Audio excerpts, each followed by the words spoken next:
歡迎收睇影視娛樂博覽前瞻，呢度為介紹香港以至亞洲地區影視業界發展嘅最新情報。由2010年3月22日開始，第6屆影視娛樂博覽將會展示香港以至亞洲最新電影製作以及市場推廣動態。以香港影視展為首嘅9個相關行業活動，為業界提供洽談交易、宣傳推廣嘅理想平台。香港國際電影節吸引嚟自世界各地電影人展示最新猛片。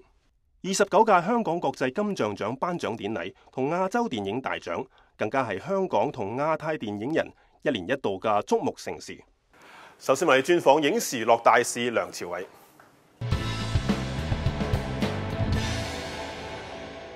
好彩我哋有一個大陸嘅大市場，咁而家又俾咗個機會我哋。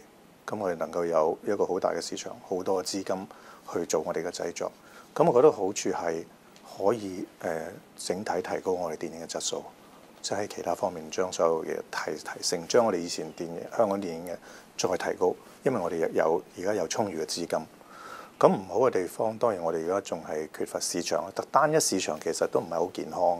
咁同埋你合拍片其實好多掣肘，即係好多題材你唔容易可以通過。我自己個人覺得啦，即係我哋而家入到去中國大陸呢個市場拍戲嗰班香港電影人，應該係整體將電影提高，將我哋香港電影嘅形象做翻好，咁揾翻嗰啲市場翻嚟。咁無形中呢啲市場就會支持翻我哋，即係未必入到中國大陸，但係我哋又想做，但係好有趣嘅電影。咁但係可能題材我哋冇辦法可以同大陸合拍嘅話，咁我哋亦都可以有第啲資金去做呢啲咁嘅嘢。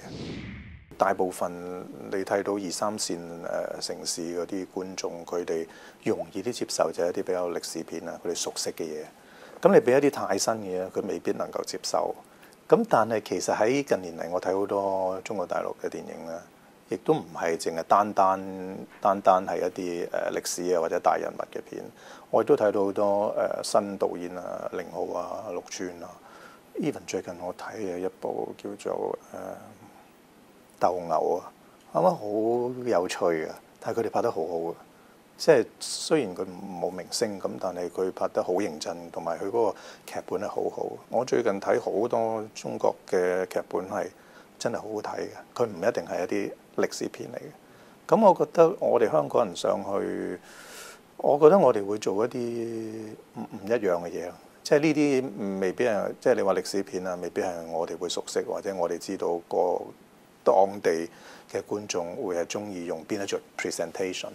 咁但係我覺得香港人上去香港電影人會做一啲另外一啲嘅嘢，可能會娛樂性方面會好好多啦，即係即係嗰個entertaining 方面會比佢哋優勝啦。呢個絕對係一個新技術嚟嘅，而且我哋絕對需要嘅。即係有需要嘅時候用嚟support 我哋嗰個電影，咁但係就唔係主要咯。我覺得阿凡達你唔能夠用佢嚟比，因為佢用咗幾億美金去拍，我哋冇可能有咁嘅市場去做呢樣嘢，暫時亦都冇咁嘅技術。即係我亦都唔係好明嘅，你入去3D 動作片係究竟我睇下戴隻眼鏡，其實睇你打，或者睇完打除翻眼鏡，定或者成套3D？即係我都唔係好明。但係呢個技術我哋必須要識。即係必須要學，同埋必須要做。咁但係就唔係主要，我覺得做翻我哋自己一向做嘅咯。問題就係話我哋要喺各方面嘅要求方面要高翻好多，要提升翻各方面嘅質素咯。即係我覺得而家你冇辦法同人用錢鬥嘅時候，你要用 quality 啦。即係我睇，譬如好似劉偉強拍《無間道》，我唔覺得佢差到過荷里活。即係佢嘅錢都係好大嚿。咁但係我覺得只要你有心思同埋你肯，即係花多啲時間喺個電影度，有一個好強烈嘅風格，香港人亦都可以拍到一啲好好嘅電影。